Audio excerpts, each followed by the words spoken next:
Welcome to this Zentangle Quickie. My name is Heather Hartwick Gladden. I'm a certified Zentangle teacher. And today we're going to take a look at the tangle Striping with a Twist from CZT Margaret Bremner. I have to say special thanks to Keith who asked about this one, and as I was looking back at things, it's almost a year ago that you had asked, and I looked at it and put it on kind of the back burner, and would look at it and put it on the back burner. But here we are. Okay. Um, we use this today. I had today we had tough Tangle Tuesday sessions, and so we had a ton of fun with this. So if you enjoy it, make sure to go to my website. Link is in the description section.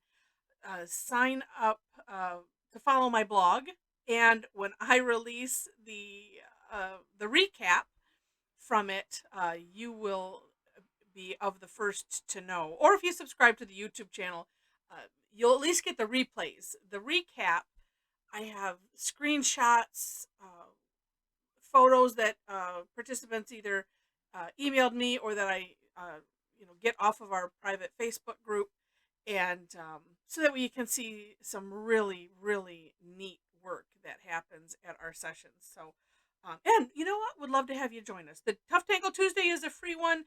I have Thursday classes that are free also, where we just take a tangle and explore it, similar to Tough Tangle Tuesday. Tough Tangle Tuesday is reserved usually for ones that either um,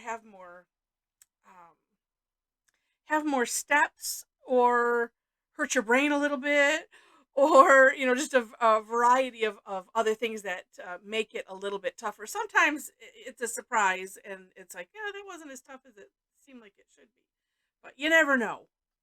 And so again, would love to have you join us. It's a lot of fun. All right,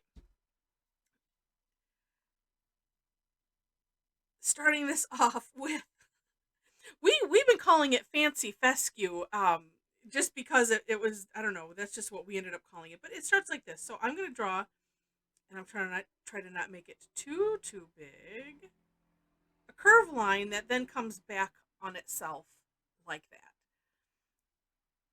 and then fill in that little bulb area.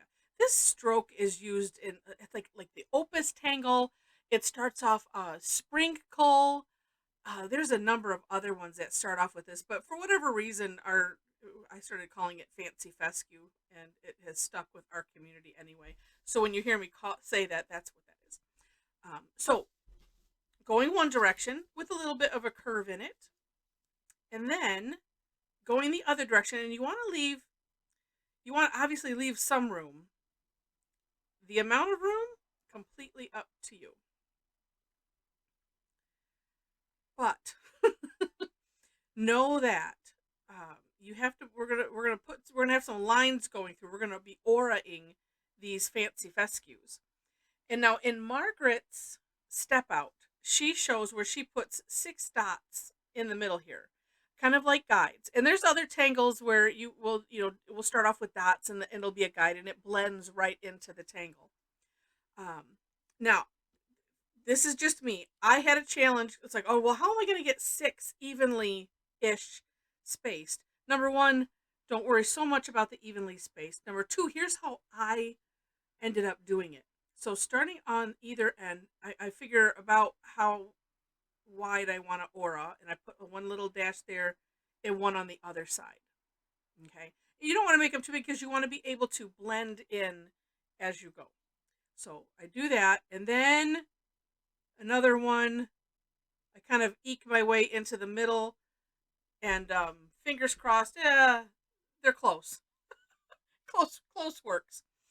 Okay, and it doesn't have to be 6. It does have to be an even number though, for the look to work. All right. So once you have your marks in there, then we're gonna aura these Fancy Fescues, as I mentioned.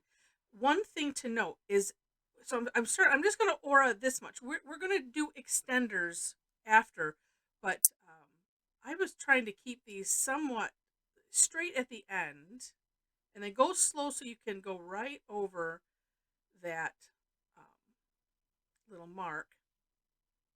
And there we go. So that's aura-ing the one. Now, you can do this either way. I guess it's going to depend on the day. It might be safe to do either side, but you could do, let's see, you can alternate them, and that's what I'm doing right now. Or you could do 3 on one side, 3 on the other side. For safety's sake, I'm going to alternate them. And let's see if I can make that curve be a little better. Oh, yes. There we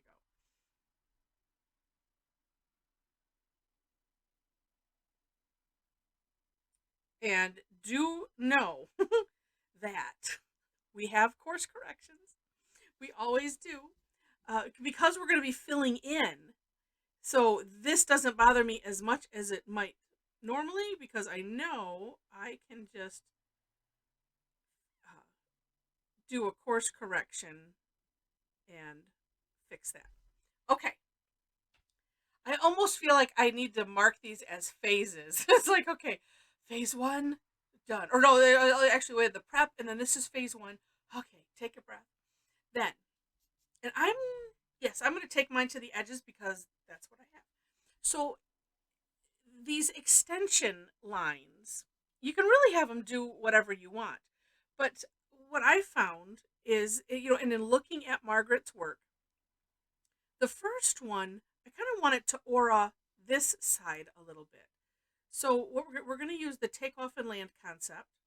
And so takeoff and land is, I'm going to trace over a little bit of this, and then, it's not necessarily good. Usually it lands in the same way. We're not going to do that because it's just going to end. But so I'm tracing over, and this one I'm curving like so.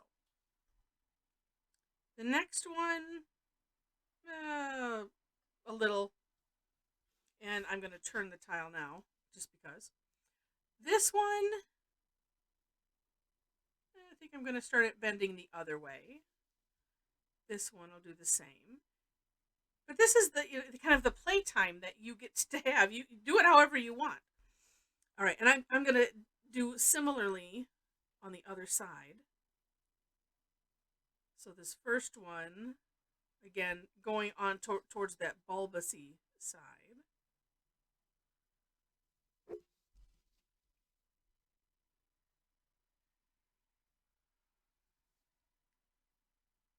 And some of it will depend on how you're putting, what kind of a space you're putting this in.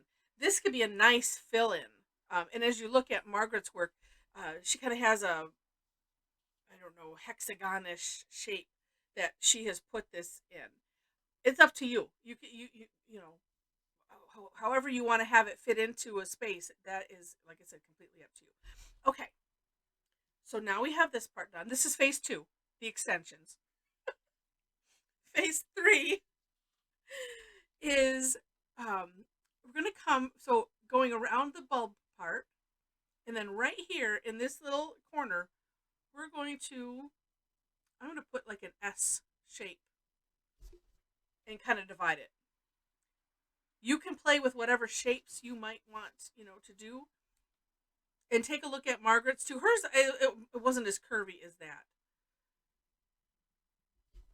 But completely up to you. Then, we're going to aura from this new line that we made down into what we just did. Okay?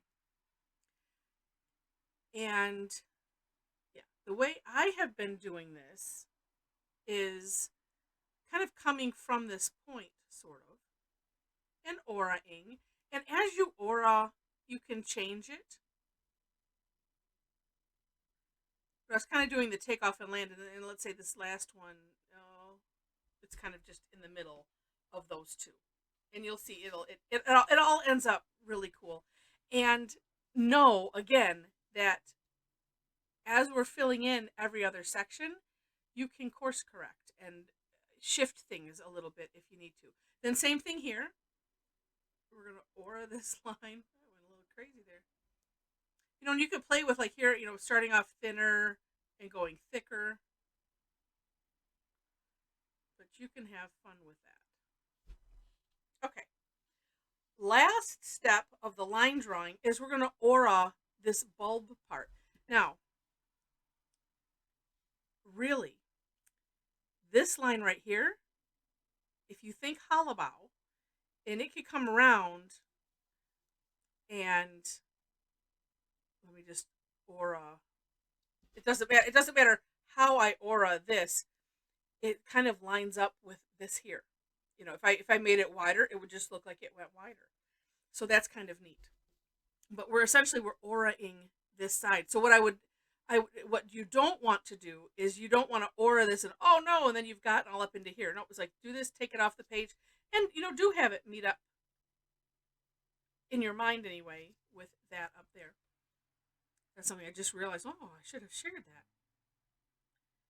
And this you could do two ways, and I'll show you this. I'm going to work my way down this S shape that we did. So just like this, as you can see. The other way I had done it was I kind of similar to what I did here, but what that ended up doing, and I'll show you the result. It ended up making this all look the same. It looks neat either way, so it's not going to matter. Whatever happens is going to be great. And this is a nice tangle to work on the. Don't worry about it. Just keep going, and you'll see what happens when it's done, and then we figure it out from there. Okay, so this is essentially it as far as the drawing of lines goes. And let me see. Oh, let's see. I'll get my graphic one. All right. Now, as we were playing with this today, both sessions, it's like, you know what? I think it seemed like the harder part was the filling in, because you have to be careful a little bit and pay attention to have the illusion come off right. And so I'm looking at just this side, and I'm still gonna alternate because I just find that to be safer. So the bulb filled in is your first filled in section. So it's gonna go filled in, oh not filled in. Then this one we're gonna fill in. So I'm gonna start right here at the aura line, and I'm using the graphic one, and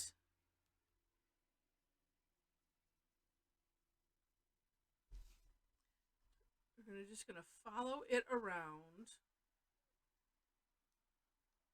Now, of course, especially if after you look at Margaret's samples, you can leave some shine spaces in, or you can add them in afterwards. There's a lot of neat options with this, but getting it done itself is, I mean, it's fun, it's rewarding to look at afterwards.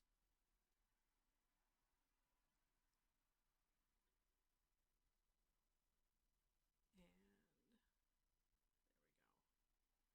I was fearing that this is starting to run out of juice. So what you want to have is whatever your tile color is, you want to have the natural tile color surrounding that first shape that we made. So that's what we've done. So by skipping that, right, and then we filled in this. So I'm going to go do the flip side, same idea, although here's where I get to course correct. That's so exciting.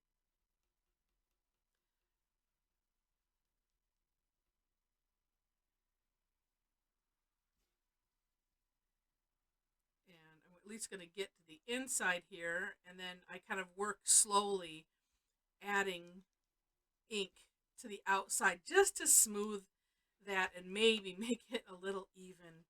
As long as there's room to grow, to get bigger, you can course correct like that. It's so nice. I think I need to alternate this out with something. It's starting to...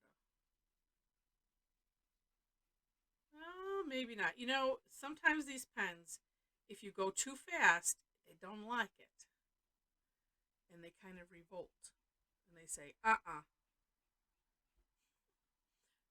I actually, sometimes I think I should date them so that I can see, okay, how long do you last? How long does your ink last for me?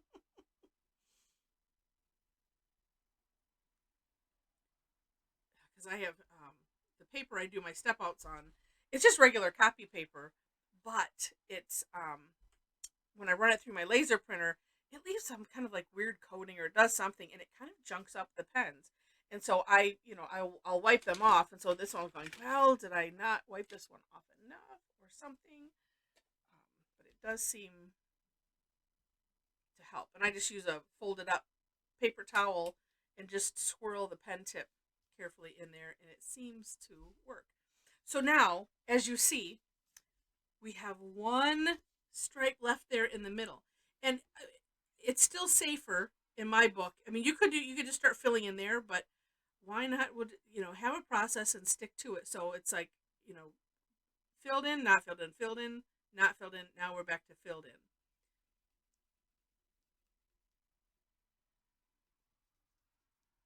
Because just in case, yeah, let's switch. Oh, this is a 12. It will do. Oh, look at how juicy that is.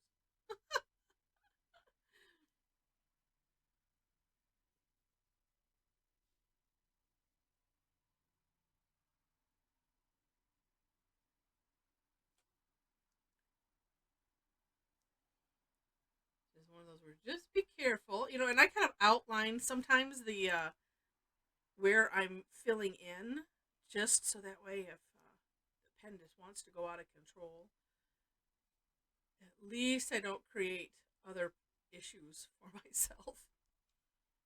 All right, so then I'll be careful coming in, and then what I will do too is follow up and touch up with um, my 01, which is what I made all of the lines with originally.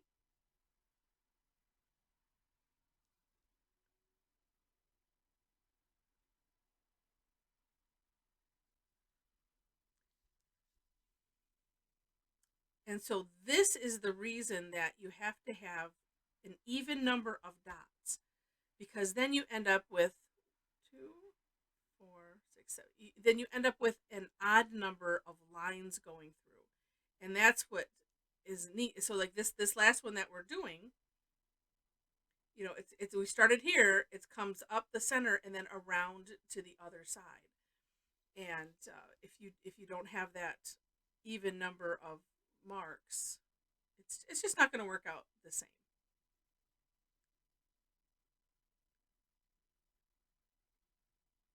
You can play with it. All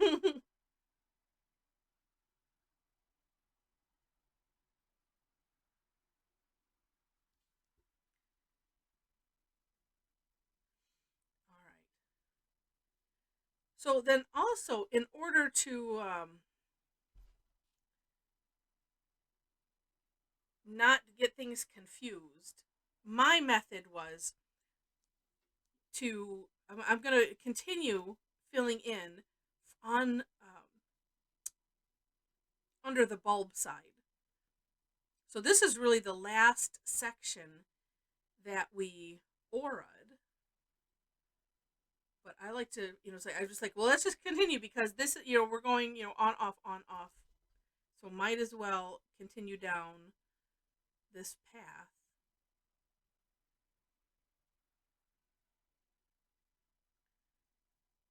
And actually, you know what I think I'll do is keep this as more of a quickie. I won't do this side yet. I can pause and fill that in.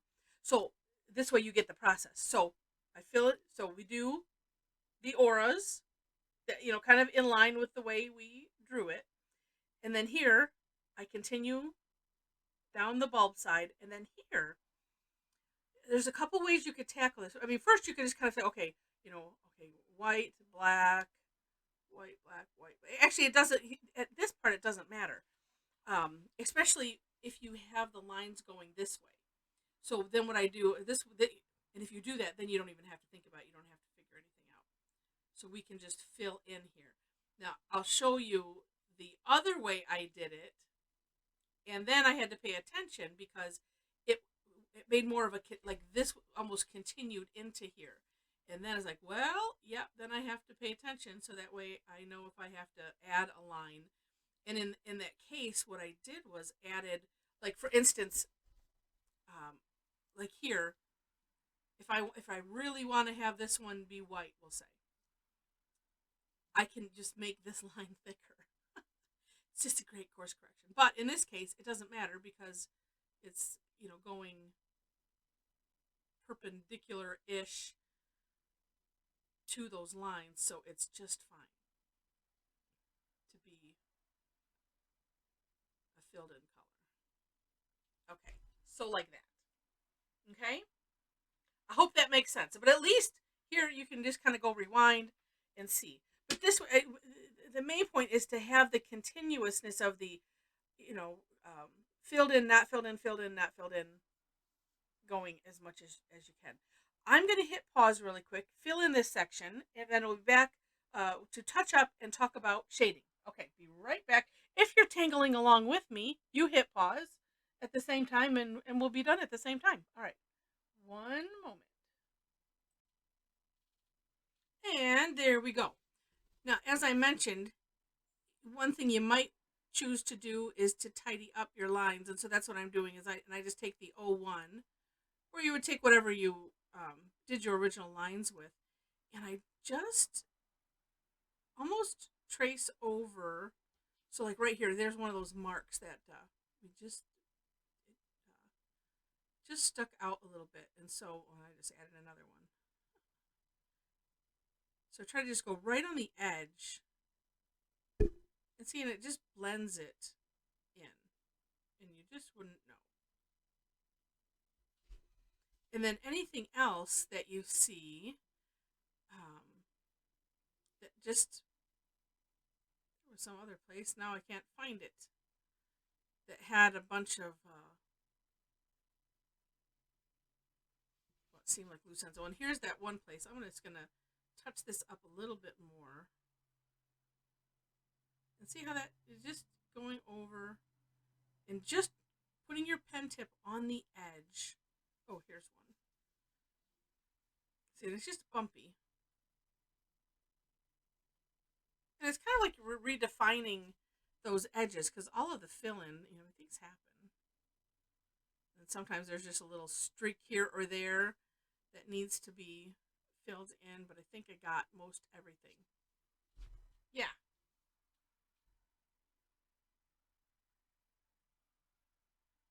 Yeah, looks good. Okay. So you could shade or not shade. Completely up to you. Let me... well, actually, let me do it, because sometimes it's just magical having it happen right before your eyes. That's what I think anyway. So here's how I would go about shading this. Actually, it's similar to everything else that I would shade. Where does something tuck under something else? Well, this line kind of tucks under here, right? So let's put some graphite. And this, because there's so much dark, it's like just, you just put it where the tile color is, or where the natural tile color is. So you don't have to necessarily work over the black. Oops, and let's go right up here too, because that would tuck in as well. Oh, and see how that just did that? And then you might play with how far you need to bring it out. Maybe you need to make it a little darker going in. But just like regular shading, we just play with it until you're happy. And then this is kind of tucking in as well. So let's, well, it doesn't matter which pencil I pick up. But really, it's kind of just that little section, because this I'm picturing would be coming up and swirling over or something. So just that little bit. Like that. And I did this during our session. Isn't it interesting to see the difference between shaded and not shaded? And then, like, again, just playing with it to get whatever desired effect is in your head for it.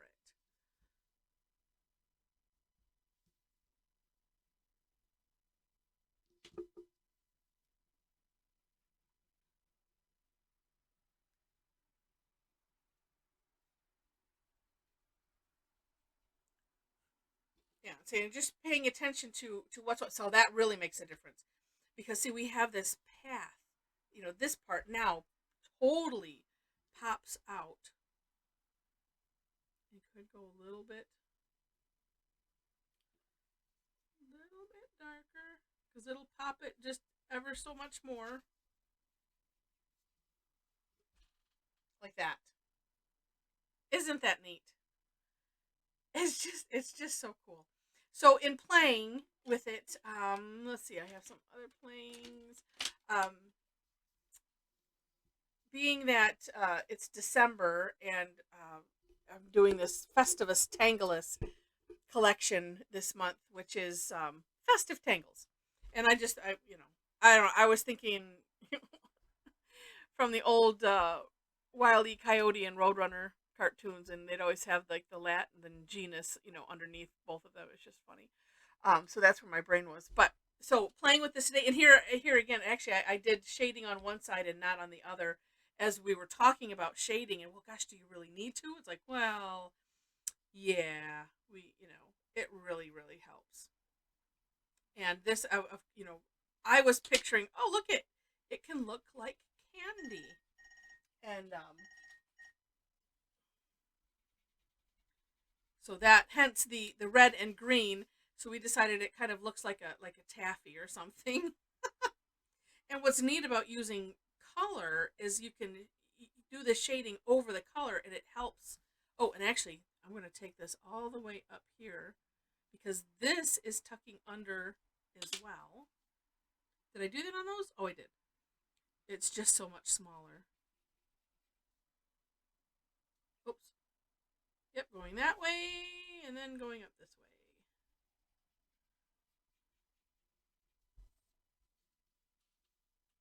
But you see how it just pops it, and really neat. And so you could do a lot of other things. So besides just having it, filled in and then not filled in, you can add things to it if you like. Again, take a look at the description section for other inspirations. Um, so this one I did more like this. This is the one where I decided, and it's not quite finished, but I decided on, here. So the tangling, let's put them side by side. Tangling under the bulb part. So here, remember, well, maybe it's better to, well, either way, these are at least the same size. Each line, kind of, we worked our way down. This is that initial S shape, right? And so worked our way down, so we kind of have stripes going this way, which is neat, because it's like this. You can just picture like this whole big thing, is turned underneath. I had thought that, oh, I want to see if I can make it look like it's going like down a hole more. So I decided that I would, so in auraing these, I would keep them a little narrower here. And so, and coming out of that same point. And what ended up happening is, as you can see, this all blends together. Because let's see, my original S shape is right here. So right here. So these, it takes, let me flip this here. And you can see it takes a little bit different turn, but still turns out really, really neat. So that's just, it's just cool. Something to be aware of. So then as I was filling things in, I had to, as I mentioned earlier, there was one was like, oh, well, I'll just thicken this line. And so that way I have the alternating stays. So sometimes you just might have to course correct that way. And it's just an awareness, that's all. Because you could always find something else to do, like that. You could add orbs. I think somebody did that in their session. They ended up with something with two white sections that were going to be next to each other, so they just decided to add orbs on there. It works. It really does. It's just really, really fun tangle. And and so impressive. It's like, whoa, look at that. I did that. That's just, oh, it's just really neat. And thank you, Margaret, for figuring out how to do that. It's just brilliant. Um, really, really fun. So I hope you enjoyed this. If you did, I think this one breaks the record. I don't think this is the first one I've gone past a half hour. If you enjoyed it, would love to have you click like. Feel free to share it, leave comments, and if you liked it enough to see more, would love to have you be a subscriber to the channel. I already mentioned the description section. You can find my website, links like that, and more importantly, links to the step outs. I always do my own version. I filled in some gaps that I felt were needed, um, and but then Margaret's is there as well. So not only can you look at her step out, but the artwork and the inspiration, that caused all of this. So again, thanks so much for watching, and I wish you happy tangling.